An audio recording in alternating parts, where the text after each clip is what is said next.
బాప్తిస్మం ఎందుకు అంటే పాప క్షమాపణ నిమిత్తం, కడగబడే నిమిత్తం, ప్రక్షాళన చేయబడే నిమిత్తం, శుద్ధీకరణ పొందే నిమిత్తం.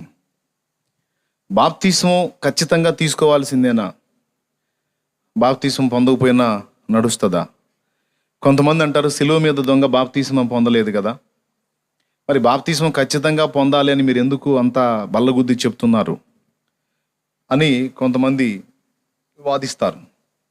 బాప్తిస్మం ఖచ్చితంగా పొందాల్సిందే, అది మాత్రం ఇక వేరే మాటకు తావులేదు, ఖచ్చితంగా పొందాల్సిందే.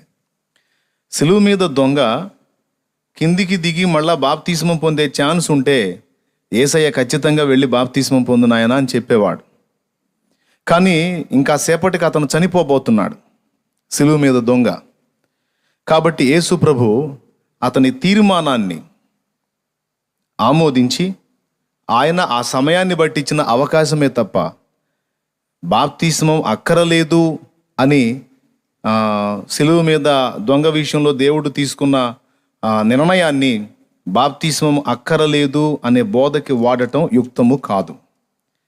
ఇది ఫస్ట్ విషయం. ఎట్టి పరిస్థితుల్లో మనందరం కూడా బాప్తిస్మం పొందాలి. ఎందుకంటే బాప్తిస్మము పొందకపోతే పాపములు కడగబడవు. అది బైబిల్ చెప్తున్న సత్యం. తెలుసా మీకు 3 విషయాలు చూపిస్తాను. బాప్తిస్మం ద్వారా మనకు రక్షణ కలుగుతుంది. ఎలా కలుగుతుంది అనేది మీరు చకచక రాసేసుకోండి. మొట్టమొదటిది తీతుకు రాసిన పత్రిక, తొందరగా తిప్పండి. తిమోతి తరువాత తీతుకు రాసిన పత్రిక 3వ అధ్యాయము 5వ వచనం.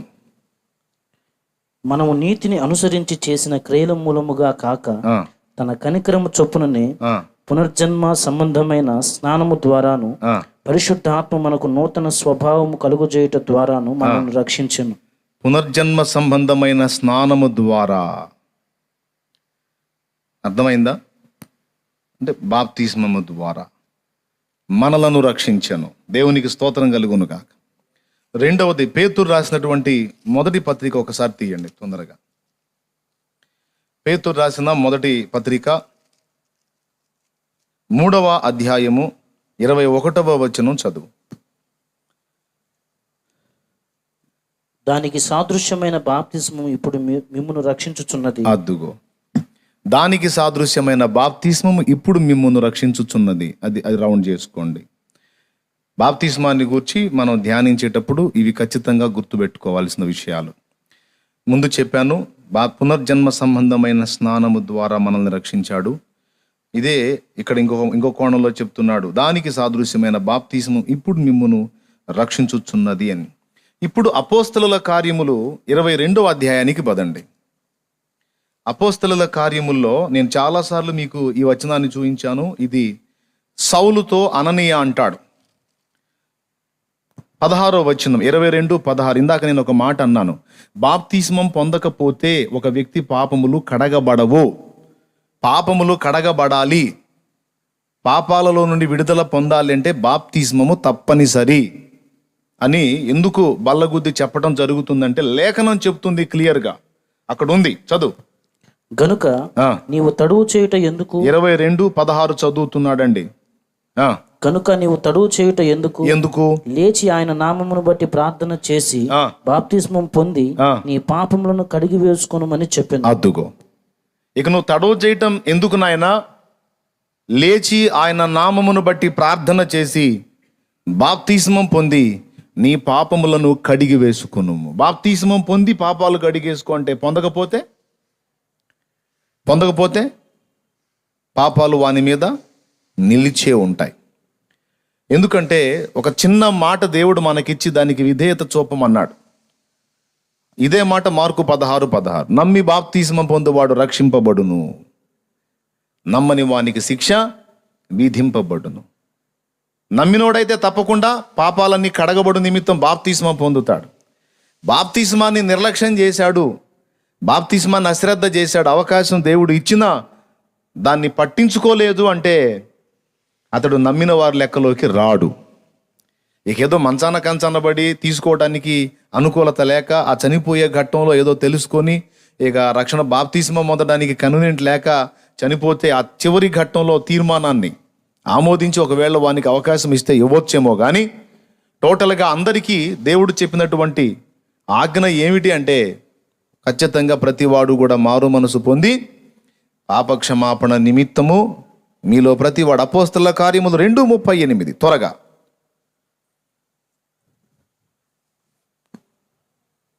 పేతురు, మీరు మారు మనసు పొంది పాప క్షమాపణ నిమిత్తము. అక్కడేమో పాప క్షమాపణ నిమిత్తం అన్నాడు. అపోస్తల కార్యం 22లోనేమో పాపములు కడిగివేయబడు నిమిత్తము అన్నాడు. కాబట్టి ఇంత స్పష్టమైన ఆజ్ఞ అనేక చోట్ల మనకి దేవుడు ఎత్తి చూపించాడు గనుక నేను బాప్తిస్మం పొందడానికి ఇష్టపడట్లేదు, నేను పొందను అంటే నువ్వు చేసిన పాతకాలన్నీ నీ నెత్తినే ఉంటాయి. ఆ పాపాల మురికి ఎక్కడదక్కడే పెట్టుకొని నువ్వు చర్చిలోకి వచ్చి కడగబడిన పరిశుద్ధులతో కలిసి నిలబడి హల్లెలూయా స్తోత్రం, హల్లెలూయా ఆరాధన అంటే అది ఎంతవరకు సబబో నువ్వే ఆలోచించుకో. అది అందరికీ చెప్తున్నాను, ఏది లైవ్లో ఎక్కువ మంది గమనిస్తూ ఉన్నారు కనుక వారికి చెప్తున్నాను నేను. దేవునికి స్తోత్రం కలుగును గాక. సో దేవుడు చెప్పాడు ఇంత స్పష్టంగా, బాప్తిస్మం పొందుట ఒక ముఖ్య సంగతి అయి ఉన్నది. దాన్ని నిర్లక్ష్యం చేస్తే జడ్జిమెంట్లోకి రావటం జరుగుద్ది. అడుగుతాడు, ఎందుకు చేయలేదా పని? పాపాలు ఎందుకు చేసావా నేను అడగలా, నువ్వు చేసావా, అందరూ చేశారు. కడిగి వేసుకునే అవకాశం నీకు అక్కడే ఇచ్చినప్పుడు ఎందుకు నువ్వు దాన్ని వినియోగించుకోలేదు అని అడుగుతాడు. ఏం సమాధానం చెప్తావు? ప్రభువా దానికి 1,00,000 రూపాయలు ఖర్చు అయింది, నా దగ్గర అంత డబ్బు లేదు అందుకని నేను పొందలేదని చెప్తావా? పైసా ఖర్చు లేదే. ప్రభువా మరి సంవత్సరం కాలం మరి నేను ప్రపంచమంతా తిరిగి రావాలంటే కష్టం అవుతుంది అందుకని నేను తిరగలేదని ఏమన్నా శారీరక శ్రమ అని చెబుతావా? ప్రపంచం ఏం తిరగమనలేదే. రోజు నువ్వు చేసే స్నానమే, పొద్దంతా చాకిరి చేసి ఇంటికి రాగానే నువ్వు స్నానం చేస్తావు కదా, ఆ స్నానమే యేసుక్రీస్తు సిలువలో నా కొరకు ప్రాణత్యాగం చేశాడు, ఆయన రక్తమును బట్టి నాకు విమోచన ఉన్నది. యేసు నా రక్షకుడని అంగీకరించి గత జీవితాన్ని త్యజించి విసర్జించి మారు మనసు పొంది బాప్తిస్మము అంటే పరిశుద్ధ స్నానం చెయ్యి బాబు అని దేవుడు నీకు ఉచితంగా ఒంటికి చాకిరి లేకుండా పైసా ఖర్చు లేకుండా అవకాశం ఇస్తే నువ్వు దాన్ని పక్కన పెడితే లెక్కలోకి రావా? దేవుడు నీకు తీర్పు తీర్చడా? ఎందుకు నిన్ను నీవు మోసం చేసుకుంటావు? బాప్తీసం పొందిన వాళ్ళని తెలివి తక్కువలాగా అనుకుంటారు కొంతమంది మేధావులు. తప్పు. ఖచ్చితంగా ఈ వచనాల అనుసరణ, మన వచనాలను అనుసరించాలంటే బాప్తీసమం తప్పనిసరి. Okay right. అది రెండో విషయం ఏంటంటే ఏ నామంలో పొందాలి అనే విషయంలో కూడా తమ్ముడు చెప్పాడు. ఒక చిన్న వివరణ ఇస్తా దానికి కూడా ఇంకొంచెం క్లారిటీగా. మత్తయి సువార్త 28వ అధ్యాయం 19వ వచనంలో తండ్రి యొక్కయు కుమారుని యొక్కయు పరిశుద్ధాత్మ యొక్కయు నామములోనికి అన్నాడు. అపోస్తలులేమో యేసు నామమున బాప్తిస్మం ఇచ్చారు. తండ్రి అనేది నామం కాదు, కుమారుడు అనేది కూడా నామం కాదు, పరిశుద్ధాత్మ అనేది కూడా నామం కాదు, పేరు కాదు. పవిత్రమైన ఆత్మ పరిశుద్ధాత్మ, పేరు కాదు. తండ్రి అనేది ఒక హోదా. ఇప్పుడు మా నాన్న ఉన్నాడు, నేను మా నాన్నని నాన్న అంటాను, కానీ మా నాన్నకి ఒక పేరు లేదా? పేరు ఉంది. కానీ నేను నాన్న అన్నానని మా నాన్న పేరు నానేనా? కాదు. తండ్రి అనేది ఒక నామం కాదు, అది ఒక అర్హత లేక హోదా. కుమారుడు అనేది కూడా ఒక నామం కాదు, అది కూడా ఒక అర్హత, ఒక హోదా. మరి తండ్రి కుమార పరిశుద్ధాత్మ నామములోనికి అన్నాడు. ఈ 3 పాత్రలు చూపిస్తూ ఒక నామాన్ని ఎక్స్పోజ్ చేశాడు ప్రభు. ఏ నామమున అంటే పేతురు చెప్తున్నాడు చూడండి ఒక్కసారి. అపోస్తలుల కార్యములు 4వ అధ్యాయం 12వ వచనం. మరి ఎవరి వలన రక్షణ కలుగదు, ఈ నామమునే మనం రక్షణ పొందవలెను. ఏ నామమునా? ఏ నామమున? 10వ వచనం చదువు. వీరందరూ ఇశ్రాయేలు ప్రజలందరూ తెలుసుకొనవలసినదేమనగా మీరు సిలువ వేసినట్టు మృతులలో నుండి దేవుడు లేపినట్టు నజరేయుడైన యేసు క్రీస్తు నామమునే వీడు స్వస్థత పొంది మీ ఎదుట నిలుచుచు. యేసు క్రీస్తు నామమున. ఒకసారి అపోస్తల కార్యం 8వ అధ్యాయం 16వ వచనం చూడు. అంతకుముందు వారిలో ఎవని మీదను ఆయన దిగి ఉండలేదు, వారు ప్రభువైన యేసు నామమున బాప్తిస్మం మాత్రం పొంది ఉండేది. అద్దుకో, దేవునికి స్తోత్రం కలుగును గాక. ఏ నామమున పొందారు? యేసు నామమున పొందారు. కాబట్టి తండ్రి, కుమార, పరిశుద్ధాత్మ అనేది నామం కాదు, అర్హత, హోదా. మరి నామం ఏంటి? యేసు. నామం ఏంటి? యేసు. కాబట్టి మనం ప్రారంభం నుంచి బాప్తిసం ఇచ్చే పద్ధతి ఏమిటంటే, తండ్రి యొక్కయు, కుమారుని యొక్కయు, పరిశుద్ధాత్మ యొక్కయు త్రియేక దేవుని ఏకనామమైన, ఈ త్రియేక దేవుడు ఒక నామాన్ని ఎక్స్పోజ్ చేశాడు. ఆ నామమే యేసునామము. దేవునికి స్తోత్రం కలుగును గాక. నేను ఎంతమందికి అయితే బాప్తిసం ఇచ్చానో వారందరి మీద నేను బాప్తిసం ఇచ్చేటప్పుడు చేతులుంచి తండ్రి యొక్కయు, కుమారుని యొక్కయు, పరిశుద్ధాత్మ యొక్కయు త్రియేక దేవుని ఏకనామమైన యేసుక్రీస్తు నామములోనికి నీకు బాప్తిస్మం ఇచ్చుచున్నాను అని పలుకుతా. దేవునికి స్తోత్రం కలుగును గాక. అంటే తమ్ముడు ఏ నామంలోనైనా పొందొచ్చు అంటే, కొంతమంది విమర్శకులు ఏ నామంలో అంటే నా నామంలో కూడా పొందొచ్చా అని వెటకారం చేయబోతారేమో. అందుకని తమ్ముడు చెప్పింది ఇది విషయం, అది క్లారిటీ ఇస్తున్నాను. అంటే ఏదైతే స్పష్టత మిస్ అయిందో అది కొంచెం, ఎందుకంటే టైం టెన్షన్ బట్టి దాటి వెళ్ళాళ్లే. అయితే నేను దాన్ని కొంచెం క్లారిటీ ఇస్తున్నాను. ఏంటంటే మళ్ళీ చెప్పండి. తండ్రి యొక్కయు, కుమారుని యొక్కయు, పరిశుద్ధాత్మ యొక్కయు త్రియేక దేవుని ఆ పలకటం కూడా మనం మిస్ కాకూడదు.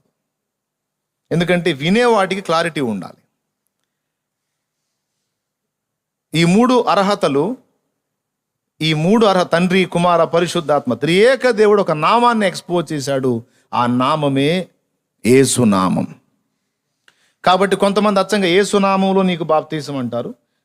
నేనైతే ఆ మిగిలిన మూడు కూడా, ఇంకా కొంతమంది దైవజనులు ఉన్నారు ఇలాగిచ్చే దైవజనులు, తండ్రి, కుమార, పరిశుద్ధాత్మ త్రియేక దేవుని ఏకనామమైన యేసుక్రీస్తు నామంలో బాప్తీసం ఇస్తున్నానని చెప్పి ఇస్తాను. అప్పుడు యేసు చెప్పినటువంటి త్రిత్వం, అపోస్తలులు ఇచ్చినటువంటి యేసు రెండు కూడా స్పష్టంగా ఆ బాప్తిస్మం పొందే వ్యక్తికి అర్థం అవుతాయి. కాబట్టి ఇలాగా ఇవ్వటం జరుగుతుంది. ఇది మీకు స్పష్టంగా అందిందని అనుకుంటున్నాను. దేవునికి స్తోత్రం కలుగును గాక. ఇక మూడో విషయంలోకి వచ్చేటప్పటికి ఎలా తీసుకోవాలి అంటే, ఆయా వ్యక్తుల యొక్క స్థితిగతులను బట్టి లేఖనం ఏం చెప్తుందంటే, అసలు బాప్తిస్మము అనే పదంలోనే, ఆ బాప్తిస్మం అనే మాటలోనే అర్థం క్లియర్గా ఇందాక స్టార్టింగ్లో చెప్పాడు. బాప్తిజో అనేటువంటి పదం గ్రీకు పదంలో నుండి వచ్చిందని, దానికి ముంచుట అనే అర్థం అని. చిలకరించుట కాదు, ముంచుట అంటే ముంచబడాలి కంప్లీట్గా. ఎందుకంటే మరణ పునరుద్ధానముల యొక్క చిహ్నం అందులో కనపడాలి బాప్తిస్మంలో. ఒక్కసారి మీరు రోమా పత్రిక 6వ అధ్యాయాన్ని తొందరగా తిప్పండి. రోమా పత్రిక 6వ అధ్యాయము తీసారా? 4వ వచనం నుంచి చదవండి.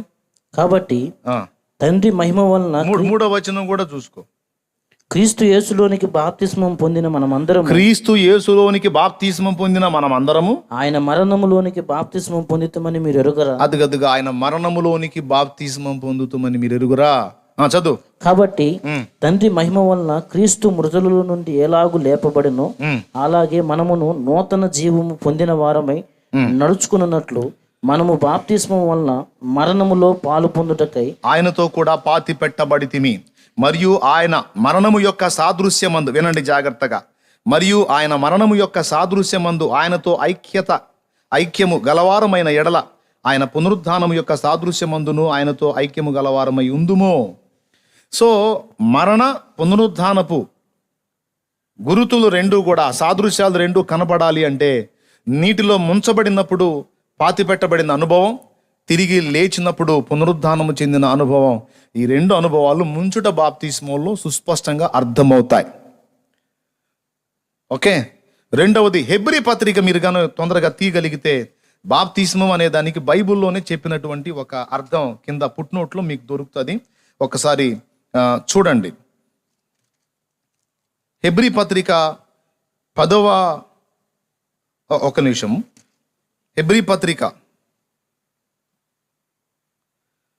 9వ అధ్యాయము 10వ వచనం చూడండి. ఇవి దిద్దుబాటు జరుగు కాలము వచ్చు వరకు విధింపబడి అన్నపానములతోనూ నానా విధములైన ప్రక్షాళనములతోనూ అన్నకాడ 1 సంఖ్య వేసి కింద మూల భాషలో బాప్తిస్మములతోనూ అన్నాడు. అంటే ప్రక్షాళనము అంటే బాప్తిస్మము, లేక బాప్తిస్మము అంటే ప్రక్షాళనము. ఒక వ్యక్తి పైన కొంచెం నీళ్లు చిలకరిస్తే పూర్తిగా ప్రక్షాళన చెందుతాడా? చెందడు. ప్రక్షాళన జరగాలి అంటే పూర్తిగా నీటి యందు ముంచబడాలి. కాబట్టి కంప్లీట్గా ప్రక్షాళన జరగాలి అంటే నిలువెల్ల ముంచబడుటలోనే అది కనబడుతుంది, కానీ కొంచెం నెత్తి మీద నీళ్లు పోసిన దానిలో అయితే అది కనబడదు. ప్రక్షాళన అంటే అర్థం అది.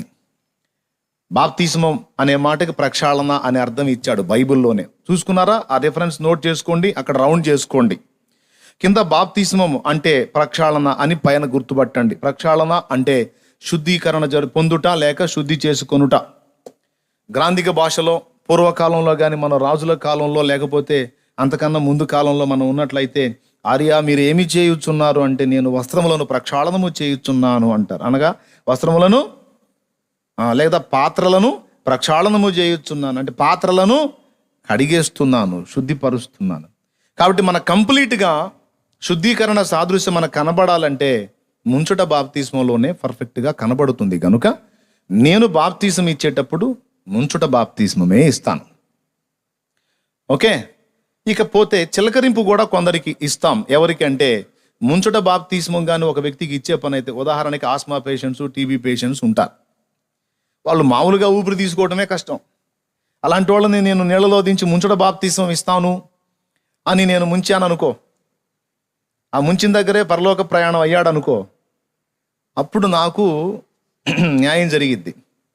అందుకని మరి అసలు బాప్తిస్మమే పొందకుండా సిలువ మీద దొంగ అననుకూల పరిస్థితుల్లో దేవుని ఆమోదం పొందినట్టు, మరి ఇక్కడ ముంచడానికి అవకాశం లేదు గనక అననుకూల పరిస్థితుల్లో దేవుడు కూడా అర్థం చేసుకుంటాడు గనక అప్పుడు చిలకరింపు బాప్తిస్మం ఆ పర్సన్కి ఇస్తాను. నేను చిలకరింపు నేను ద్వేషించను, కానీ హెల్త్ బాగలేని వ్యక్తులకు చిలకరింపు ఇచ్చినా ఇబ్బంది లేదు. కానీ అన్నీ బాగుండే ఆరోగ్యం అట్లా బాగున్నోళ్ళు చక్కగా ముంచుట బాప్తిస్మం పొందితే మీ సంఘాల్లో మీ దైవజనులను అడగండి, తప్పకుండా ఇస్తారు. ముంచుట బాప్తిస్మమే పాపమేం కాదు కదా, కాబట్టి తప్పకుండా అది అడిగి మీరు పొందొచ్చు. దేవునికి మహిమ. ఇక ప్రమాణం విషయంకి వచ్చేటప్పటికి కొన్ని ప్రదేశాలలో అప్పుడే సువార్త విన్నారు, ఇక చనిపోతున్నారు, కనీసం అందుబాటులో వాటర్ కూడా లేదు. అప్పుడు ఆ మరణ పడకలో ఉన్న వ్యక్తికి తీర్మానమే దేవుని ఆమోదం పొందుతుంది. కాబట్టి ఆ కడవరి ఘట్టంలో ఆ చనిపోయే చావు బ్రతుకుల మధ్య ఊగిసలాట్లో ఉన్నాడు కనుక ఆ టైంలో ఆ ప్రమాణం ఏదైతే దేవుని ఎదుట, అయ్యా నేను పాపిని, నా పాపముల కొరకు నీవు చనిపోయావని గుర్తించాను, నా రక్షకుడా యేసు నీవే, నీ ద్వారానే నా ఆత్మ నిత్య జీవానికి చేరుతుంది, నన్ను అనుగ్రహించని ఒక మాట మనం అతని చేత అనిపించే పొజిషన్ ఉంటే ఆ మాట అతను హృదయపూర్వకంగా అనగలిగితే ఆ చివరి ఘట్టంలో తప్పకుండా ఆ తీర్మానాన్ని దేవుడు ఆమోదిస్తాడు. ఇది కూడా సిలువ మీద దొంగ అనుభవంలాగానే ఆయన ఆమోదిస్తాడు. సో ఆ సన్నివేశాలు, ఆ పరిస్థితులను బట్టి అలాగ మనం వినియోగించిన ఇబ్బంది లేదు. కానీ అవకాశం ఉండి కూడా మనం ముంచుట బాప్తిస్మం పొందకుండా మా సిద్ధాంతం ఇదే, మా పద్ధతి ఇదే అని మనం మొండిగా ఉండటం యుక్తం కాదని నా అభిప్రాయం. పాసిబిలిటీ ఉంటే తప్పనిసరిగా ముంచుట బాప్తిస్మం పొందటమే యుక్తం. సో అది. ఇక తరువాత ఈ రెండు స్పష్టంగా ఉన్నాయి కదా. మొట్టమొదటిది నామం, రెండవది ఏదో ఒకటి. ఏ విధంగా పొందాలి? చిలకరింపా, ప్రమాణమా, లేకపోతే ముంచుట బాప్తిస్మం అంటే రిఫరెన్సెస్ కూడా చూయించాను. యేసుక్రీస్తు యొక్క మరణ పునరుద్ధానాల సాదృశ్యం మనకు కనపడాలంటే ముంచుట బాప్తిస్మంలోనే, ముంచబడినప్పుడు పాతి పెట్టబడిన అనుభవం, తిరిగి లేచినప్పుడు పునరుద్ధానం చెందిన అనుభవం, ఆ రెండు అనుభవాలు అందులో మనకి కనబడతాయి. క్రొత్త జన్మ అనుభవం. కాబట్టి తప్పనిసరిగా ఈ విషయం గుర్తుపెట్టుకోండి. ఇక మూడోది వచ్చేటప్పటికి పరిశుద్ధాత్మతోనూ అగ్నితోనూ అన్నాడు.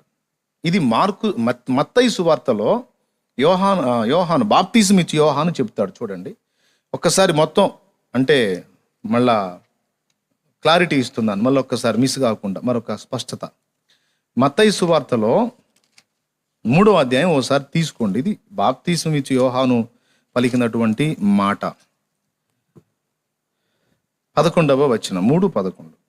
మారు మనసు నిమిత్తము నేను నీళ్లలో మీకు బాప్తిస్మం ఇచ్చుచున్నాను, అయితే నా వెనక వచ్చుచున్నవాడు నాకంటే శక్తిమంతుడు, ఆయన చెప్పులు మోయుటకైనను నేను పాత్రుడును కాను, ఆయన పరిశుద్ధాత్మలోను అగ్నితోను మీకు బాప్తిస్మం ఇచ్చును. పరిశుద్ధాత్మలోను అగ్నితోను మీకు బాప్తిస్మం ఇచ్చును.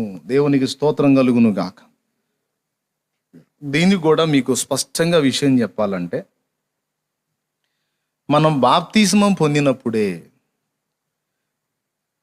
పరిశుద్ధాత్మ వరముగా మనకు అనుగ్రహింపబడుతున్నాడు. మళ్ళా ప్రత్యేకంగా ఆత్మ దిగిరా అని మనం ప్రార్థన చేయటం వెర్రితనం కాదా అని ప్రశ్నించేటువంటి వ్యక్తుల్ని కొంతమందిని నేను చూశాను. ఈ మాట బాగా గుర్తించండి. అపోస్తల కార్యం 2:38 మీలో ప్రతివాడును ప్రభు అయిన యేసునందు విశ్వాసం ఉంచి మారు మనసు పొంది పాపక్షమాపణ నిమిత్తము బాప్తిస్మం, యేసునామమున బాప్తిస్మం పొందండి, అప్పుడు పరిశుద్ధాత్మను వరము మీకు అనుగ్రహించబడును అన్నాడు. ఇప్పుడు బాప్తిస్మం పొందినటువంటి వ్యక్తులు, యేసుక్రీస్తునందు విశ్వాసం ఉంచి మారు మనసు పొంది పాపక్షమాపణ నిమిత్తమై బాప్తిస్మం పొందినటువంటి వ్యక్తులు ఎవరైతే ఉన్నారో పరిశుద్ధాత్మ వారిని ఆవరించటం అనేది జరుగుతుంది, వారి లోపలికి ప్రవేశించటం అనేది జరుగుతుంది. యేసు నిజమైన దేవుడు, ఆయన నా రక్షకుడు, ఆయన నా దేవుడు, నా ప్రభు అని ఒకడు అంగీకరించి తాను పాపినని గ్రహించి మారు మనసు కొరకు బాప్తిస్మం కొరకు ఆశ కలిగి ఉన్నాడు అంటే పరిశుద్ధాత్మ వానిలో క్రియ చేయకపోతే ఆ మెట్టుకి ఒక వ్యక్తి రాడు అనేది 1 కొరింథీ పత్రిక 12వ అధ్యాయము 3వ వచనం నుంచి మనం చదివితే ఉంటుంది. 1 కొరింథీ పత్రిక 12వ అధ్యాయము 3వ వచనం నుంచి చదివితే, చేత దేవుని ఆత్మ వలన మాట్లాడువాడు ఎవడును యేసు శాపగ్రస్తుడని చెప్పడనియు, పరిశుద్ధ ఆత్మ వలన తప్ప ఎవడును యేసు ప్రభువు అని చెప్పలేడనియు నేను మీకు తెలియజేయచ్చు. ఒకడు యేసు నా ప్రభువు అని చెప్తున్నాడు అంటే చెప్పటమే కాకుండా ఆయన అనుసరించి నడవటానికి ఇష్టపడుతున్నాడు అంటే, తన హృదయంలో ఒప్పుకుంటున్నాడు అంటే అతడు పరిశుద్ధాత్మ చేతనే ఒప్పించబడ్డాడు, పరిశుద్ధాత్మ చేతనే నడిపించబడ్డాడు, గనుకనే ఆ ఒప్పుదలలోకి వచ్చాడు. లేకపోతే అది సాధ్యం కాదు అని ఇక్కడ పౌలు మహనీయుడు స్పష్టపరుస్తున్నాడు. దేవునికి స్తోత్రం కలుగును గాక. కాబట్టి బాప్తిస్మము నేను పొందాలి, నేను పాపిని అని ఈ గ్రహింపంతా ఒక వ్యక్తికి కలిగింది అంటే ఆ గ్రహింపు ఆ వ్యక్తికి కలిగించింది పరిశుద్ధాత్ముడే. యోహాను సువార్త 16వ అధ్యాయం కానీ మీరు తీసుకోగలిగితే అక్కడ ఇలాగూ రాయబడి ఉంటుంది. ఆదరణకర్త వచ్చినప్పుడు ఆయన ఏం చేస్తాడు అనే విషయాన్ని ప్రభు మాట్లాడుతూ 16వ అధ్యాయములో 8వ వచనంలో చెప్తున్నాడు. చూడండి. ఆయన వచ్చి పాపమును గూర్చియు నీతిని గూర్చియు తీర్పును గూర్చియు లోకమును ఒప్పుకొన చేయును. అద్దుగది సంగతి. ఎవరు వచ్చి? ఆదరణకర్త, పరిశుద్ధాత్మ దేవుడు, పరిశుద్ధాత్మ దేవుడు, పరిశుద్ధాత్ముడు. ఆయన అంటే వ్యక్తి. అర్థమైందా? వ్యక్తిని వ్యక్తిగానే సంబోధించాలి, ఆయన పంపే శక్తిని శక్తిగానే సంబోధించాలి. పరిశుద్ధాత్మ అనే వ్యక్తి ఉన్నాడు, పరిశుద్ధాత్మ అని పిలువబడిన శక్తి కూడా ఉంది. శక్తి కూడా పరిశుద్ధాత్మ అనే పిలువబడింది. కాబట్టి అక్కడేమో అది ఇది అని స్త్రీలింగం వాడాడు శక్తి ప్రస్తావన వచ్చినప్పుడు. వ్యక్తి ప్రస్తావన వచ్చినప్పుడేమో ఆయన అని పుల్లింగం వాడాడు. ఈ తేడా మీరు గుర్తుపట్టాలని మిమ్మల్ని కోరుకుంటున్నాను. దేవునికి ఒకసారి స్తోత్రం చెప్దాం. పరిశుద్ధాత్మ అని చెప్పబడిన వ్యక్తి ఉన్నాడు, పరిశుద్ధాత్మ అని చెప్పబడిన శక్తి కూడా ఉంది. కొన్ని సంఘాల వారేమో పరిశుద్ధాత్మ అంటే విద్యుత్ శక్తి లాంటి ఒక పవర్ అని వదిలేశారు. కొన్ని సంఘాలేమో కాదు ఆయన ఒక వ్యక్తి అని వదిలేశారు. విషయం ఏంటంటే రెండు కలిపిందే సంపూర్ణ సత్యం. దేవునికి స్తోత్రం కలుగును గాక. హల్లెలూయా. పరిశుద్ధాత్మ వ్యక్తి. యోహాను సువార్త 14వ అధ్యాయం 16వ వచనం నుంచి మనం చదివితే ఆయన ఆయన ఆయన అని 5 మార్లు అంటాడు. అక్కడ వ్యక్తిగా పరిశుద్ధాత్మను చూపిస్తున్నాడు. యోహాను సువార్త 14వ అధ్యాయం 16వ వచనం నుంచి. నేను తండ్రిని వేడుకొందును, మీ యొద్ద ఎల్లప్పుడూ నుండుటకై ఆయన వేరొక ఆదరణకర్తను అనగా సత్యస్వరూపియగు ఆత్మను మీకు అనుగ్రహించును. లోకము ఆయనను చూడదు, ఆయనను ఎరుగదు గనుక ఆయనను పొందనేరదు. మీరు ఆయనను ఎరుగుదురు, ఆయన మీతో కూడా నివసించును, మీలో ఉండును. దేవునికి మహిమ కలుగును గాక. ఆయన అనే మాట 5 సార్లు వచ్చిందా? అంటే అక్కడ వ్యక్తిగా కనపడుతున్నాడు. మరి అట్లయితే రాజుల గ్రంథము 2 రాజుల గ్రంథము 2వ అధ్యాయములో ఎలీషాతో అంటాడు, నేను నీ యొద్ద నుండి తీయబడక మునుపు నేను నీకేమి చేయగోరుచున్నావు అని ఎలీషాను అడిగితే, నీ మీదున్న ఆత్మలో 2 పాళ్ళు నా మీదికి వచ్చినట్లు దయచేయమని వేడుకుంటాడు. ఇప్పుడు ఆత్మ అంటే వ్యక్తి అయినప్పుడు వ్యక్తిని 2 పాళ్ళు 3 పాళ్ళు 4 పాళ్ళని కొలతలు కొలుచుకొని పంచుకోవటానికి ఛాన్స్ ఉందా? వ్యక్తిని కొలుచుకొని పంచుకోవటానికి ఛాన్స్ ఉందా? లేదు. కానీ శక్తిని కొలవచ్చు. ఇప్పుడు విద్యుత్ శక్తి ఉంది, పవర్ అది, కానీ దాని కొలత ఉంది. దేంతో కొలుస్తారు?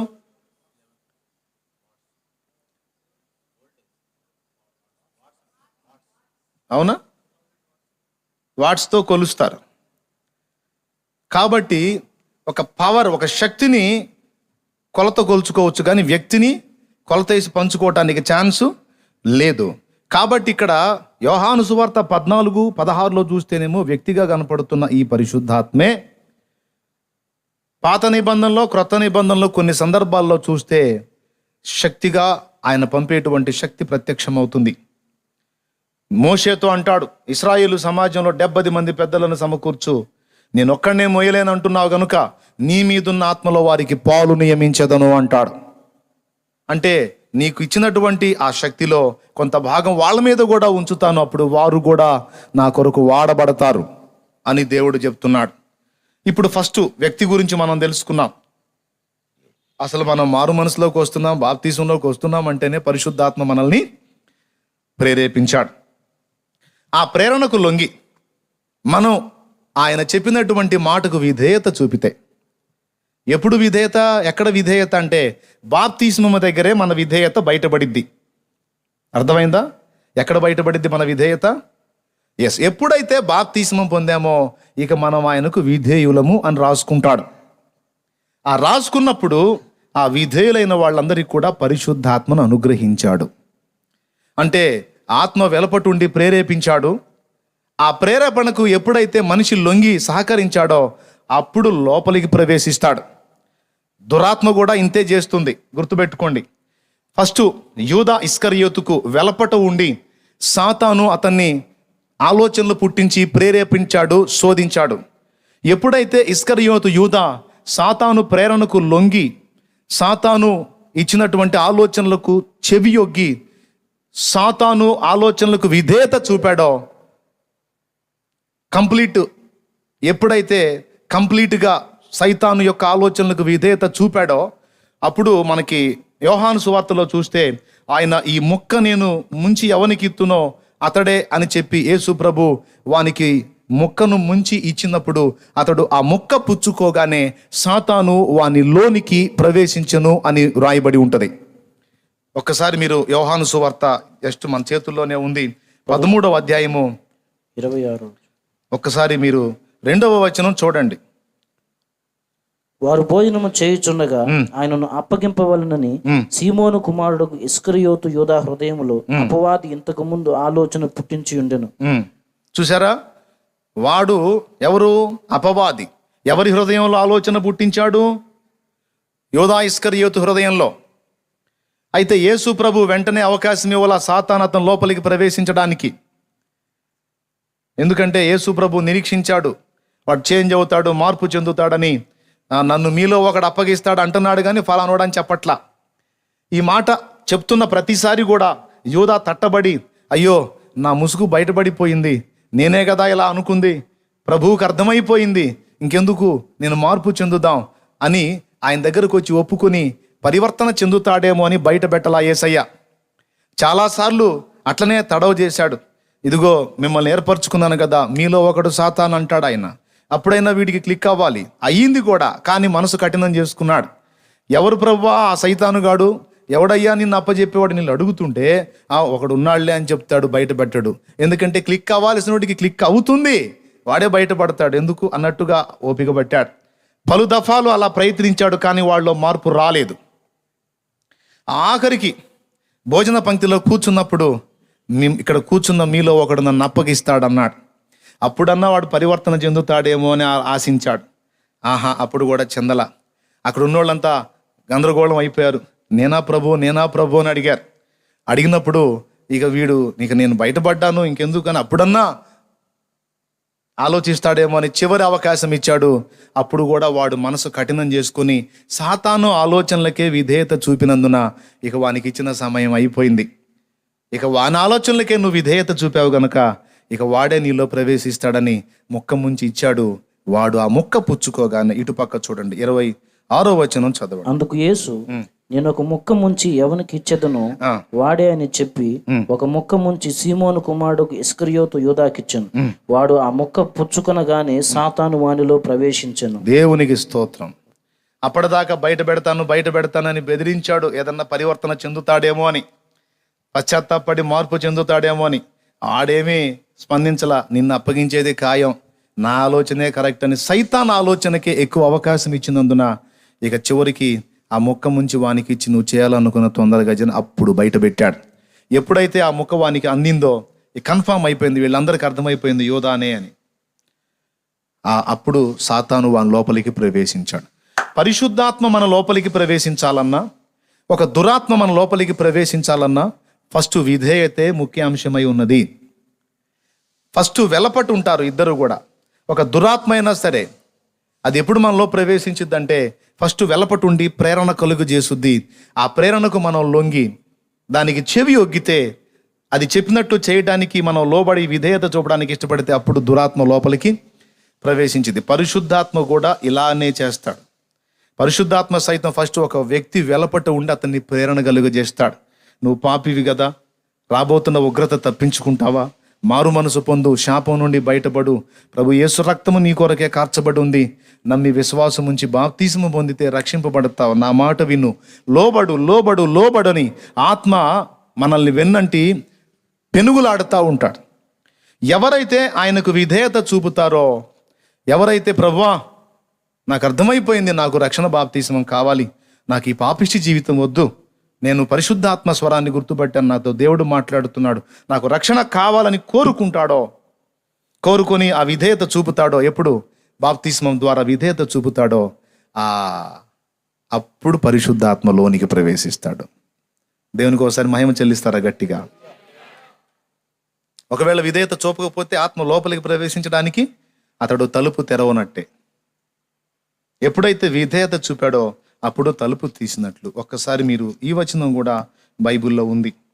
అపోస్తల కార్యములు 5వ అధ్యాయము 32వ వచనం ఒక్కసారి చూడండి. మేమును దేవుడు తనకు విధేయులైన వారికి అనుగ్రహించిన పరిశుద్ధాత్మ 5:32 అండి.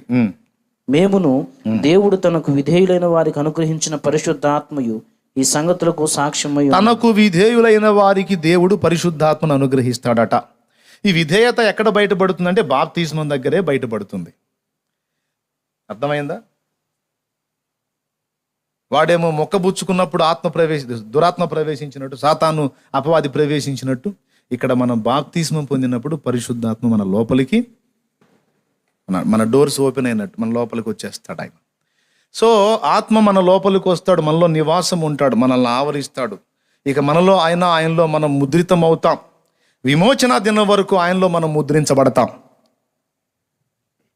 ఎందుకు మనకు పరిశుద్ధాత్మ అంటే, ఈ పాపిష్టి లోకాన్ని అధిగమించాలంటే మన సొంత డైరెక్షన్లో మన వల్ల కాలేదు. ఇప్పుడు ఆత్మ తానే మన లోపలికి ప్రవేశించి ఫస్ట్ అసలు ప్రేరణ కలుగజేస్తే ఆ ప్రేరణకు లొంగి మన విధేయత చూపినందున రైట్ ఒకదానికి లొంగాడు గనక ఇక నేను ఇతనిలో నివాసం ఉండి ఎప్పుడు దారి మళ్ళపోయినా నేను ఆజ్ఞాపించినప్పుడు లోబడతాడులే అనే నమ్మికతోనే ఆత్మ మన లోపలికి ప్రవేశిస్తాడు. దేవునికి మహిమ. ఇక ఆయన నడిపింపు కిందకు వచ్చేస్తాం. మరి ఇక అగ్ని బాప్తిస్మం అంటే ఏమిటి అంటే, తమ్ముడు చెప్పాడు, మనలో ఉన్న మాలిన్యాలు కాల్చివేసేటువంటి ప్రక్రియగా అగ్నిలాగా ప్రభు మీదకి పావురం లాగా వచ్చాడు, అపోస్తల మీదకి అగ్నిలాగా వచ్చాడు అని. ఇక్కడ ఒక మాట నేను ఈ కోణంలో కూడా తమ్ముడు చెప్పిన కోణం ఒకటి మీ మైండ్లో పెట్టుకోండి. ఇప్పుడు నేను మరో కోణం చెప్తాను, వినండి. అదేంటంటే యేసు ప్రభు బాప్తిస్మం పొందినప్పుడే పరిశుద్ధాత్మను పొందాడా లేదా? ఒకసారి మీరు లూకాసు వార్త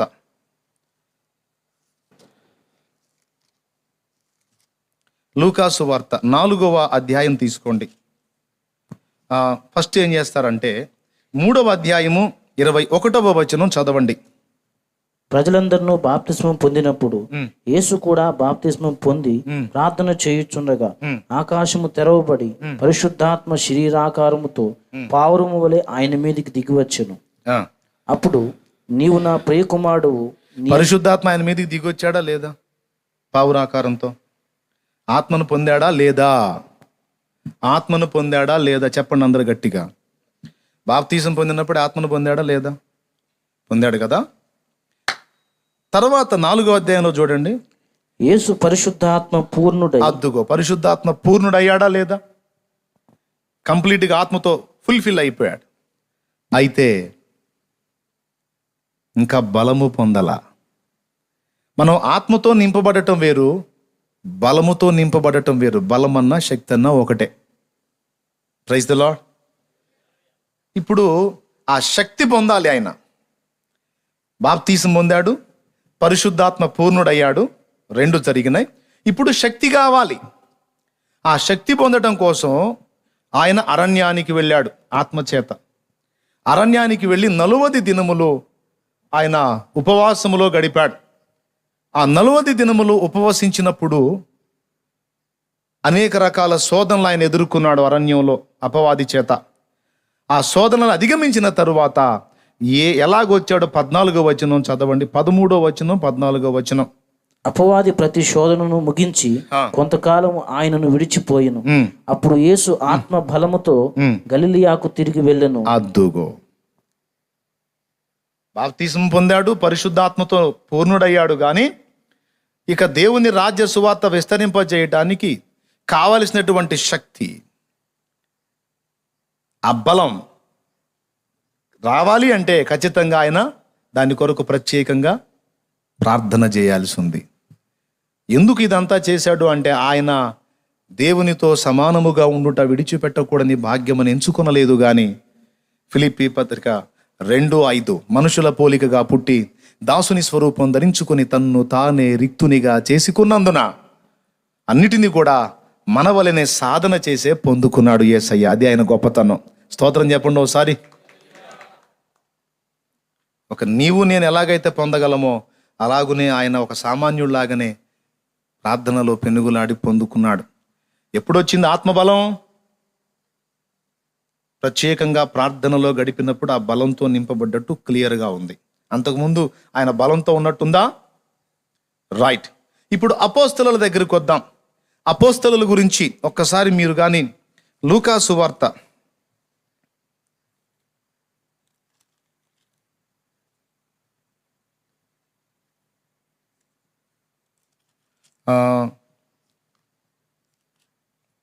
1 నిమిషం. యోహాను సువార్త 20వ అధ్యాయం 22వ వచనం చదవండి. లూకాకు తర్వాత వెళదాం. ఆయన ఈ మాట చెప్పి వారి మీద ఊది పరిశుద్ధాత్మను పొందుడి అన్నాడు. ఎప్పుడు? వాళ్ళు మేడగది మీదకి పోలా. ఆయన తిరిగి లేచాడు, పునరుద్ధానుడై తిరిగి లేచి వాళ్ళ మధ్య ప్రత్యక్షమై వాళ్ళకి తన్ను తాను బయలుపరుచుకొని అని వారి మీద ఊది పరిశుద్ధాత్మను పొందుడి అన్నాడు. ఆ మాట అన్నప్పుడు పరిశుద్ధాత్మ ప్రభావం వారిని ఆవరించి ఉంటుందా ఉండదా? ఆవరించి ఉంటుందా ఉండదా? అసలు పరిశుద్ధాత్మ వాళ్ళలో క్రియ చేయకుండా వాళ్ళు ఎలా యేసును గుర్తుపట్టగలిగారు? దేవునికి స్తోత్రం కలుగును గాక. చెప్పండి గట్టిగా. అవునా? కొంచెం ఏమైనా ఇబ్బంది పెడుతున్నానా నేను? మీకు క్లారిటీ ఉంది కదా వినేవాళ్ళకి? ఊదాడు. ఊదినప్పుడు ఆత్మను పొందుంటారా లేకపోతే అప్పుడు ఊదితే తర్వాత పొందుంటారా? ఊహించండి ఒక్కసారి. ఊదినప్పుడే పరిశుద్ధాత్మను పొందుడి అని ఊదాడు. ఊదినప్పుడు అది కూడా చూడండి, అక్కడ గాలినే ఉపయోగించాడు ఆయన. అర్థమైందా? గాలిని ఉపయోగించాడు. ఊదినప్పుడు ఏమొస్తుంది? వాయువు, గాలి. బలముగా వీచే గాలి వలే మా హృదయాలలోకి రండి దేవా. బలముగా వీచే గాలి వలే మా హృదయాలలోకి రండి దేవా. రండి రండి రండి రండి పరిశుద్ధాత్ముడా, రండి రండి రండి రండి పరిశుద్ధాత్ముడా, రండి రండి రండి రండి పరిశుద్ధాత్ముడా, రండి రండి రండి రండి పరిశుద్ధాత్ముడా. రండి రండి త్వరగా రండి, రండి రండి మాలో రండి, రండి రండి త్వరగా రండి, రండి రండి మాలో రండి. దేవునికి మహిమ. హల్లెలూయా చెప్దాం అందరం గట్టిగా, స్తోత్రం. బలముగా వీచే గాలి వంటి శబ్దం, ఒక ధ్వని పుట్టింది ఆకాశము నుండి. ఎక్కడ? అపోస్తలుల కార్యం 2లో ఉంటుంది. ఇక్కడ ఆయన అని ఊది పరిశుద్ధాత్మను పొందుడి అన్నాడు. పొందారా లేదా? ఆత్మ వాళ్ళలో ఉండుంటాడా? ఉండుండడా? రైట్, పరిశుద్ధాత్మ వాళ్ళలో ఉన్నాడు. అయితే శక్తి పొందల. ఇప్పుడు యేసు పరిశుద్ధాత్మ పూర్ణుడే అయినప్పటికీ బలం ఇంకా పొందలేదు. అరణ్యములో ప్రత్యేకంగా 40 దినములు ప్రార్థనలో గడిపినప్పుడు ఆత్మ బలముతో నిండుకొని గలిలయకు వెళ్ళాడు. అదేవిధంగా వీళ్ళు కూడా యేసు చేత బోధింపబడిన వారై, అపోస్తలుల కార్యములు 1వ అధ్యాయం 8వ వచనంలో వారు యేసు చేత బోధింపబడ్డారు. మీరు వెళ్ళి కనిపెట్టండి. కనిపెట్టండి, కనిపెట్టండి అంటే కళ్ళు మూసుకొని కనిపెట్టండి అన్న, కళ్ళు తెరుచుకొని కనిపెట్టండి అన్న. ప్రార్థనలో కనిపెట్టండి, ప్రార్థన చేయండి అని యేసు చేత బోధింపబడ్డారు. వెళ్ళి 10 దినములు వారు ప్రార్థనలో పెనుగులాడారు. ఎందుకు?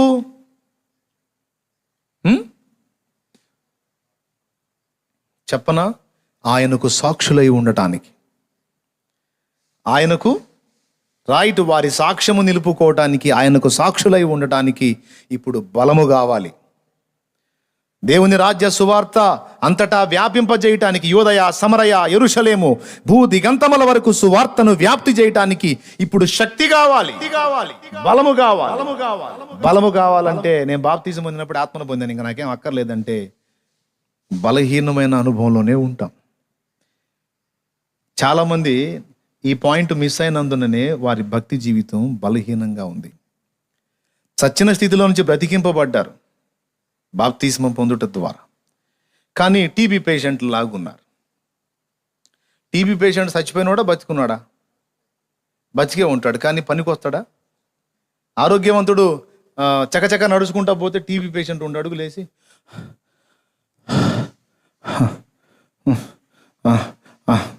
రా తొందరరా, ఏంది ఉండు అంటే బ్రతికే ఉంటాడు, కానీ బలము లేదు, శక్తి లేదు. శక్తిహీనుడనందువేమయ్యా, సౌజన్యమగు శుద్ధాత్మ శక్తిని పొందుకొనుమయ్యా. శక్తిహీనుడనందువేమయ్యా, సౌజన్యమగు శుద్ధాత్మ శక్తిని పొందుకొనుమయ్యా. క్రైస్తవుండా కదలిరావయ్యా, కలుషాత్ములకు నీ సిలువ శక్తిని జాటవేమయ్యా. దేవునికి మహిమ. ఆత్మ పూర్ణుడై ఉన్నప్పటికీ యేసుకు సైతం బలం అవసరమై ఉంది. అలాగే వీళ్ళు కూడా ఆత్మతో నింపబడినప్పటికీ వీరు కూడా బలం అవసరమై ఉంది. Praise the lord. ఆ బలము కొరకు కనిపెట్టారు. అది పొందక మునుపు మీరు వెళ్ళొద్దన్నాడు.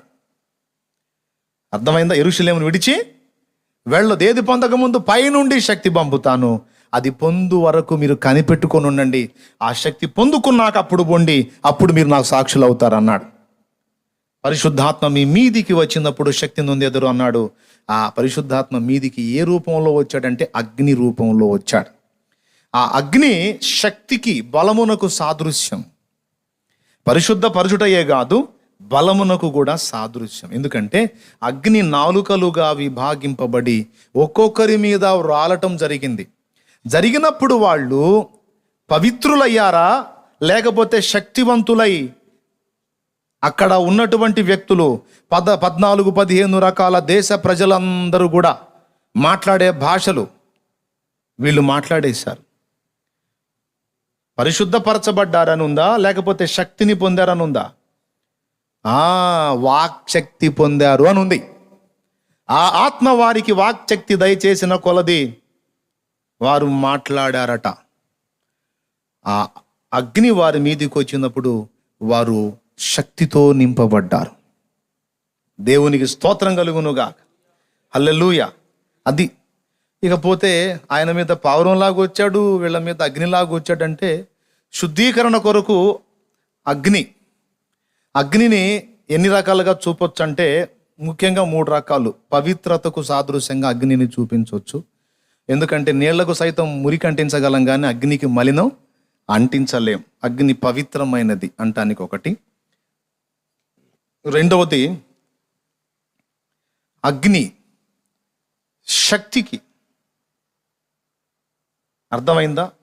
బలానికి, ప్రభావానికి గుర్తుగా కూడా అగ్నిని చూపొచ్చు. మూడవది, శ్రమలకు సాదృశ్యంగా కూడా అగ్నిని చూపొచ్చు. దేవునికి మహిమ. హల్లెలూయా. అవసరాన్ని బట్టి అగ్ని వంటి శ్రమలు కలుగుచున్నవని తెలిసి కలత చెందబోకు. అవసరాన్ని బట్టి అగ్ని వంటి శ్రమలు కలుగుచున్నవని తెలిసి కలత చెందబోకు. నిన్ను పిలిచిన దేవుడు నమ్మదగినవాడు, శోధనలో నిన్ను విడిచిపెట్టిపోడు. కంటి పాపలా తోడుండి నిన్ను కాచుకుంటాడు, కన్న తండ్రిలా తోడుండి నిన్ను ఆదుకుంటాడు. మీకు మస్తు వచ్చు ఈ పాట. ఇంకా నేను పాడేది ఏముంది? దేవునికి మహిమ కలుగును గాక. హల్లెలూయా. ఇప్పుడు అగ్ని వలె వచ్చి వాళ్ళల్లో మాలిన్యం తొలగించడానికి అగ్నిలాగా వచ్చాడని సాదృశ్యం కూడా ఒప్పుకుందాం. అగ్నిలాగా వచ్చి మురికెట్లా వెళ్ళగొడతాడు అంటే శ్రమల కొలిమిలోనే మురికి వదిలిద్ది మనకి. కాబట్టి అక్కడ అక్షరార్థంగా మనం తీసుకొని ధ్యానించినట్లయితే వారి మీదకి వాక్శక్తి కొరకు అగ్ని నాలుకల వలె విభాగింపబడి వారికి శక్తినిచ్చుటకు ఆ ఆకృతిలో కనిపించి పవర్ ఇచ్చాడు, శక్తిని ఇచ్చాడు. ఫలితంగానే 3000 మంది లైన్లోకి వచ్చేసారు. Praise the lord. తర్వాత యేసయ్య చెప్పాడు, నేను పొందవలసిన బాప్తీసం ఉందని. అది కూడా మరో కోణంలో అగ్ని బాప్తీసం. అదేంది అగ్ని అంటే? శ్రమలు. మనలో ఉన్నటువంటి సమస్త అవలక్షణాలని శుద్ధీకరణ చేయడానికి దేవుడు అగ్ని వంటి శ్రమలనే, అదే అవసరమును బట్టి నానా విధములైన శోధనలు, శ్రమలు మీకు కలుగుచున్నవి. అందుకే నేను అది పాడుకున్నా. అవసరాన్ని బట్టి అగ్ని వంటి శ్రమలు, అది సంగతి. కాబట్టి ఇక్కడ పరిశుద్ధాత్మ బాప్తిస్మము, అగ్ని బాప్తిస్మం అని విడగొట్టాడు. పరిశుద్ధాత్మ బాప్తిస్మము ఆత్మచేత నింపబడుట, ముంచబడుట. అగ్ని బాప్తిస్మం అంటే దేవుని పని చేయడానికి దేవుడు మనకు అనుగ్రహించే అదనపు బలం. వీళ్ళు ఓకే, అపోస్తలులు ఓకే, కానీ వాళ్ళు వెళ్ళి అంతటా ప్రకటించి దేవుని మయంపరచాలంటే వాళ్ళకి బలం కావాలి. ఆ బలం వాళ్ళ మీదకి ఎప్పుడు వచ్చిందంటే అగ్ని వలె ఆ అగ్ని బాప్తిస్మం పొందినప్పుడు వారు బలవంతులై ఉన్నారు. తమ్ముడు చెప్పినది మన ఎవ్రీడే పొందాలి అని ఇందాక చెప్పాడు కదా. మొత్తుకొని ఏంటంటే ఎవ్రీడే మనము మన సాక్ష్యమును నిలుపుకొని ఉన్నట్లు, ప్రభువుకి సాక్షులమై ఉండున్నట్లు ఎప్పటికప్పుడు అగ్ని బాప్తిస్మం పొందాలి. దేవునికి స్తోత్రం. అది పరిశుద్ధాత్మ అనుగ్రహించు అగ్ని బాప్తిస్మం. ఆ శక్తితో ఏ రోజు కారోజు.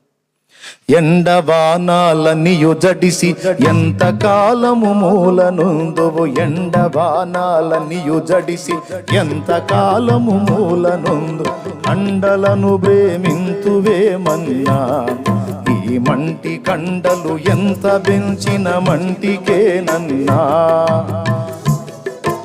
కండలను ప్రేమింతువేమన్నా ఈ కండలు ఎంత పెంచిన మట్టికేనన్నా, క్రైస్తవుండా కదలిరావయ్యా, కలుషాత్ములకు నీ సిలువ శక్తిని చూచవేనయ్యా.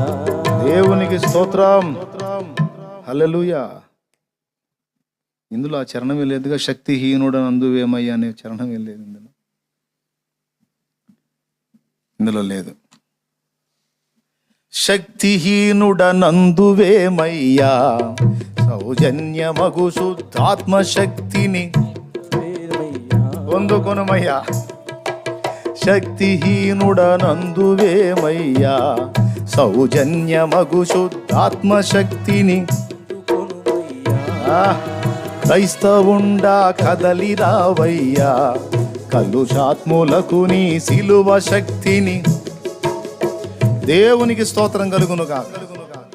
ఈ వాస్తవికత ఎరిగి దేవుని ఆత్మ బలం పొందక మునుపు మనం సేవకు బయలుదేరితే అంత పని జరగదయ్యా. నేను చెబుతున్నా, మీరు ఎంత టెక్నాలజీ ఉపయోగించి, తెలివితేటలు ఉపయోగించి, మీ జ్ఞానమంతా ప్రదర్శించి మీరు పనికి వెళ్ళొచ్చు, ప్రజల చేత ఒకవేళ మెప్పు పొందుతుండొచ్చు, కానీ ఒరిజినల్గా దేవుడు ఆశించే పని మాత్రం నీ వల్ల జరగదు. అది నీ తెలివితేటల్ని బట్టి, నీ జ్ఞానాన్ని బట్టి జరిగేది కాదు, పరిశుద్ధాత్మ శక్తిని బట్టి జరిగేది, ఆత్మ నడిపింపులో జరిగేది. అర్థమైందా? దేవునికి స్తోత్రం కలుగునుగాక. హల్లెలూయా. ఆ శక్తితో ఒరిజినల్. నేను అందరికీ, నా సహోదరులందరికీ చెప్పేది అదే, వేరే దారులలో ఏక్ దిన్ మే కౌన్ బనేగా కరోడ్పతి, ఏక్ దిన్ మే కౌన్ బనేగా కరోడ్పతి, ఒక్క రోజులో కోటీశ్వరుడు ఎవడవుతాడు అని ఏదో ఒక ప్రోగ్రాం ఉన్నట్టు, ఒక్క రోజులోనే నేను ఒక పెద్ద సంఘం కట్టేయాలి, దానికోసం ఏవేవో ట్రిక్కులు, ఏవేవో తెలివితేటలన్నీ ఉపయోగించి గుంపును పోగేయచ్చేమో కానీ అది నిలవదు, అది దేవుని ఆమోదం పొందదు. ఎందుకంటే ఒకనాటి ప్రసవ వేదనతో ఒక జనము కలుగునా అన్నాడు. దేవునికి స్తోత్రం. ఏమయ్యా, ఒక్కరోజు తల్లి ప్రసవ వేదన పడితే 100 మంది పిల్లలు పుడతారా? ఒకడు పుడతాడా? చెప్పండి. టైం అయిపోయింది, చెప్పండి. ఇంకా నేను ముగిస్తున్నాను. మిగిలింది ఈసారి, నెక్స్ట్ వీక్. ఒకనాటి ప్రసవ వేదనతో ఒక జనము కలుగుతుందా? ఒకడు కలుగుతాడా? 100 మందిని కనాలంటే 100 సార్లు, 1000 మందిని కనాలంటే 1000 సార్లు. మరి ప్రసవ వేదన లేకుండా, అసలు ఇది లేకుండా, ఏదో చిట్కాలు ఉపయోగించి, ఏదో జంతర్ మంతర్ చేసి, ఏదో గందరగోళం చేసి ఏదో చేయాలంటే ఐసా కైసా హోతా భయ్యా, పాస్టర్ భయ్యా, ఐసా నై హోతా. దేవునికి స్తోత్రం. పద్ధతి ప్రకారం రా, పరిశుద్ధాత్మను ఆశ్రయించు, దేవుని శక్తిని పొందుకో, ఒరిజినల్గా దేవుని బలంతో నింపబడు, అప్పుడు మండుతావు. ఇక నువ్వేదో గందరగోళం అవ్వాల్సిన అవసరం లేదు. దీపము పద్ధతి ప్రకారం వెలిగితే చాలు, దాని కాంతి ఎంతవరకు తగులుతుందో అంత భూభాగంలో నుంచి పురుగులు బొయ్యమని లేచొచ్చి ఈ కాంతి గోళం చుట్టూ పరిభ్రమిస్తాయి. స్తోత్రం. లైట్ పోయి, ఇదిగో నేను లైట్ని కొంచెం రాండి పురుగులు అనే అవసరం ఉందా లైట్కి? అరే, అది ఇక్కడుండి వెలుగుతూ ఉంటుంది ఎక్కడో. దీని కాంతి కిరణాలు ఎంతవరకు ప్రసరిస్తాయో దీని కిరణాలు సోకినంత వరకు భూగర్భంలో ఉన్న పురుగులు సైతం బయటకు వచ్చేసి ఆ కాంతి పుంజం దగ్గరికి, ఆ వెలుగు దగ్గరికి వచ్చేసి ఆ వెలుగు చుట్టూ పరిభ్రమించుట. ఎట్లో? ఆత్మశక్తి చేత నింపబడి, ఆత్మ బలంతో నింపబడి, పరిశుద్ధాత్మ చేత నడిపింపబడే ఓ దైవజనుడు ఉంటే, అతడు ఉన్న చోటనే ఉన్నా సరే 4 దిశల నుండి ఆత్మలను దేవుడే ఆ కాంతిని ప్రసరింపజేసి వాళ్ళందరినీ ఆకర్షించుకుంటాడు. ఎందుకంటే సదరు దైవజనుల్లో ఉండి ప్రకాశిస్తుంది అతడు కాదు, దేవుని పరిశుద్ధాత్మ, ఆయన శక్తి. ఎందుకంటే అదే లూకాసు వార్త అదే 4వ అధ్యాయంలో ఆత్మ బలముతో ఆయన గలిలయకు వచ్చాడు అని ఆ తర్వాత లైన్ చూడండి అసలు మీరు. అప్పుడు యేసు ఆత్మ బలముతో గలిలయకు తిరిగి వెళ్ళెను. వచనం చెప్పవా? 4:14. మరి గుర్తు రాసుకుంటారు అందుకని. ఆయనను గూర్చిన సమాచారము ఆ ప్రదేశమునంతటా వ్యాపించెను. ఆయన పోయి చెప్పుకున్నాడా? అది వ్యాపించిందా? అది రాసుకోవాలి సోదరా, అది రాసుకోవాలి, రౌండ్ కొట్టాలి దాన్ని. సూత్రం ఎక్కడ ఉంది? మనం తిప్పలబడి మనల్ని మనం ఏదో గందరగోళం చేసుకుని ఎక్స్పోజ్ చేసుకుని ఏదో నానా రకాల ఫీట్లు చేయాల్సిన అవసరం లేదు. ఒరిజినల్గా దేవుని పరిశుద్ధాత్మ శక్తి చేత నింపబడి అతడు మండుచు ప్రకాశించుచున్న దీపమై ఉండెను అన్నట్లుగా మనం అలా ప్రకాశిస్తే మనం ఉన్న ప్రదేశంలోనే ఉన్నప్పటికీ వెళ్ళిపోద్ది సమాచారం. ఆయన ఏర్పాట్లు ఎంతమందిని నీకు ఇవ్వాలనుకున్నాడో వారందరూ నీ యొద్ద కూర్చున్నట్లు దేవుడే చేస్తాడు. దేవునికి స్తోత్రం కలుగును గాక. హల్లెలూయా.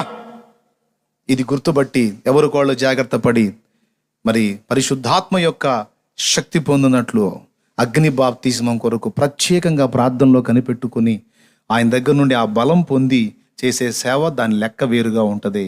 అసలు ఆ దేవుని దగ్గర కూర్చొని ఆ ఆత్మ బలంతో నింపబడకుండా ఈ నెట్ ఒకటి తీసుకొని సెల్ ఫోన్ ఒకటి తీసుకొని ఈడేం ట్రిక్ ప్లే చేస్తున్నాడు, ఈడేం ప్రయోగం చేస్తున్నాడు, ఈడేం పద్ధతి ఉపయోగిస్తున్నాడు, ఈడేం ప్లాన్ వేస్తున్నాడు, ఇవన్నీ వెతుక్కుంటే మనది అపోస్తలిక సేవ కాదబ్బాయ్. అందరూ గ్రహించి వాళ్ళ తిప్పలేదో వాళ్ళు పడుతున్నారు అవి మీరు ఎవ్వరు కూడా లక్ష్య పెట్టొద్దు. దేవుని శక్తిని పొంది ఒరిజినల్గా చేసినంత వరకు అపోస్తలిక సేవ చేయటం, దేవుని రాజ్యానికి మనం సమాయత్తమై అందరినీ సమాయత్తపరిచి దేవుని కొరకు ప్రజ్వలించటం. ఎందుకంటే ఒరిజినల్గా శక్తితో నింపబడి చేసే సేవ మనం పోయినా ఉంటుంది. స్తోత్రం. తెలుసా, ఒరిజినల్గా దేవుని ఆత్మ బలంతో నింపబడి మనం చేసిన సేవ మనం పోయినా సేవ ఉంటుంది. మన హ్యూమన్ తెలివితేటలు ఉపయోగించి చేసేది మనతో పాటే పోతుంది. కాబట్టి ఇది మిస్ కాకండి. సేవ చేయాలనుకుని చాలామంది మీరందరూ కూడా సేవాశక్తి కలిగి ఉన్నవాళ్లే. మీ అందరికీ కూడా ఇది ఉపయోగపడుతుంది చెప్తున్నాను. రైట్. బాప్తిస్మాలను కూర్చున్నటువంటి వివరణ మీకు సంక్షిప్తంగా అందిందని నేను అనుకుంటున్నాను. తలలో వంచండి, కళ్ళు మూయండి, ప్రార్థన చేసుకుందాం. మన మధ్యలో మరి ఎవరు ప్రార్థన చేస్తారు?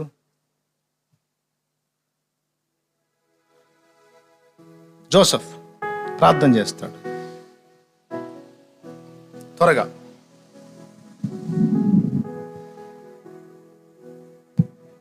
స్తోత్రం నాయన, స్తోత్రములు స్తోత్రములు స్తోత్రములు. మహాపరిశుద్ధుడు అయిన తండ్రి, ప్రేమాస్వరూపియకు దేవా, నీకు వందనాలు. ఈ రాత్రి వేళ నాయన మీ దాసులు నిలవబెట్టుకొని ఇదిగో పునాది సిద్ధాంతాల్లో 3వది బాప్తిస్మములను గూర్చిన బోధ గురించి మీరు మాతో సూటిగా తేటగా మీరు మాతో మాట్లాడారు. నీకు స్తోత్రాలు. నా తండ్రి, విన్న మాటలు మా అంతరంగంలో భద్రపరచండి. ప్రత్యేకించి పరిశుద్ధ ఆత్మను పొందుకోవటం కాదు, శక్తిని బలమును పొందుకోవాలని మీరు మాతో మాట్లాడారు ప్రభువా. అలాంటి అభిషేకాన్ని బలమును మా అందరికీ మీరు దయచేయండి ప్రభువా. ఈ కడవరి దినాల్లో నీ అభిషేకంతో నీ శక్తితో నింపబడి ప్రతి ఒక్కరూ నీ రాజ్య వ్యాప్తి కొరకై పనిచేయనట్లు నీ అభిషేకము యేసు నామములో మా అందరి మీద కుమ్మరించబడును గాకయ్యా. దీవించి ఆశీర్వదించమని విత్తబడిన వాక్యం నీరుగట్టి ఫలింపు దయచేయండి. మీ దాసుని ఇంకొన బలమైన ఆత్మచేత నింపి వాడుకొని మహిమ పొందండి. ఆనందనను కూడా మీ చేతులకు అప్పగించుకుంటూ సమస్త మహిమ ఘనత ప్రభావాలు మీరు మాత్రమే పొందుకోమని యేసయ్య ఘనమైన నామంలో ప్రార్థించి వేడుచున్నాము తండ్రి. ఆమేన్. నా సహోదర దైవజనులకు అందరికీ వందనాలు చేసి నేను చెప్పేది ఏమనగా, దేవుని పాదాలు ఆశ్రయించి ఇక్కడ ఉన్న వాళ్ళకి కానీ, దైవ సేవకులకి, లైవ్లో ఉన్న వాళ్ళకి కానీ, తర్వాత వినేవాళ్ళకి కానీ చివరిగా చెప్తున్నాను, దేవుని పాదాలను ఆశ్రయించి అపోస్తలులు దేవుని శక్తితో నింపబడ్డారు. ప్రతిరోజు ఏకాంతంగా దేవునితో కలుసుకొని కొన్ని గంటలు దేవుని పాద సన్నిధిలో గడిపి ఆయన శక్తితో నింపబడితే నిజమైన ప్రకాశం నీలో నుండి బయలుదేరుతుంది. అది ఎంతో మందిని ప్రభావితం చేస్తుంది. నువ్వు మాట్లాడిన మాటల్లో జీవం వస్తుంది. అది అనేక హృదయాలను తడుపుతుంది. ఎన్నో జీవితాలను వెలిగించగలుగుతారు. ఒరిజినల్గా దేవుని పాదాల దగ్గర దంచి తీసిన అచ్చ ఒలీవ నూనె వలె, అచ్చ ఒలీవ నూనె ప్రదీపాన్ని వెలిగించడానికి ఉపయోగించమన్నట్టు సంఘము అనే దీపాన్ని వెలిగించడానికి అచ్చ ఒలీవ నూనె అంటే ఒరిజినల్ అభిషేకం మనం పొందాలి. అది దేవుని పాదాల దగ్గరే దొరుకుతుంది. ఆయన పాదాలను ఆశ్రయించండి. ఒకప్పుడు వీళ్ళందరూ కూడా ఏకాంతంగా అలాగ దేవుని దగ్గర పడిగాపులు కాసి, నేను సైతం అందరం అలాగ అయ్యా అయ్యా అయ్యా అని గోజులాడి పొందుకున్నటువంటి అనుభవాలు ఈరోజు కొంచెం నిర్లక్ష్యం చేశారు. కొంచెం అంతసేటు వెళ్ళట్లేదు. వేరే రకంగా ఏదో ఆలోచనలు చేస్తూ ఉన్నారు. ఎట్లా ఎట్లా ఎట్లా అని. ఎట్లా కూడా నీ వల్ల కాదు. మళ్ళీ చెప్తున్నా, ఇది వింటున్నప్పుడు బాగానే ఉంటుంది, వింటున్నారు. తర్వాత రేపు పొద్దునే దీన్ని తీసి ఇసిరి దెబ్బలో కొట్టేస్తున్నారు. సాతాను కుట్ర చేస్తున్నాడు. ప్రతి ఒక్కడికి సెల్ ఫోన్ వచ్చేసింది, నాశనం చేస్తుంది. చాలా వరకు సమయాన్ని అదే పాడు చేస్తుంది. మీకు దండం పెట్టి చెబుతున్నా, దేవుని వాక్యాలు అందులో వస్తాయి, వినాల్సిందే. ఇప్పుడు ఈ మాటలు కూడా సెల్ ఫోన్లోనే వింటున్నారు, కాదని నేను అనను. కానీ ఆ ఒక్కదాంతో ఆగట్లా, ఇంకా వేరే చెత్తంతా మైండ్లోకి వస్తూ ఉంది. ఇక మనసంతా కూడా, ఒకప్పుడు భక్తులు ఉన్న విధానం వేరండి. పుస్తకాలు చదివేవాళ్ళు, ఏకాంత ప్రార్థనలకు వెళ్ళేవాళ్ళు, దేవునితో గడుపుకునేవాళ్ళు, దేవుని పాద సన్నిధిని ఒరిజినల్గా శక్తి పొందుకునేవాళ్ళు. వాళ్ళు ప్రార్థన చేసినప్పుడు దేవుడి కార్యాలు ప్రజలు స్పష్టంగా చూసేవాళ్ళు. కానీ ఈరోజు అలాంటి అనుభవాలు పోయినాయి. సెల్ ఫోన్ దొరికింది, ఇక పైకి నెట్టడం, కిందకి నెట్టడం, పైకి నెట్టడం, కిందకి నెట్టడం అన్నట్టుగా అయిపోయింది. చాలామంది సమయాన్ని ఈరోజు అది పాడు చేస్తుంది. అదేంటంటే వాక్యం వినాలి కదా అన్నయ్య, ఏదో మహాభక్తుల్లాగా అచ్చంగా వాక్య ప్రేమికుల్లాగా చెప్తున్నా. పాస్టర్స్కి చెప్తున్నా, నాకు నేను కూడా చెప్పుకుంటున్నా, అందరికీ చెప్తున్నా. కళ్ళు తెరవకపోతే ఇక ఎట్లా ఉంటుందంటే, జీవించుచున్నావు అన్న పేరు మాత్రం ఉంది కానీ మృతుడవే అన్న టైటిల్ పక్కాగా సార్దీసి సంఘంలో ఉన్నట్టు మనకి పక్కాగా సెట్ అయింది అందరికీ. దయచేసి వాటిని పక్కన పెట్టండి. వాక్యం చూడాలనుకున్నప్పుడు, వాక్యం వినాలనుకున్నప్పుడు తీసేది ఒక సందేశం అని పక్కన పెట్టేసేయండి, తప్పులేదు. వింటున్నారా? చక్కగా ఒక భక్తుని జీవిత చరిత్ర తీసుకొని చదవండి. సహోదరులారా, ఏకాంతంగా దేవునితో గడుపుకోండి.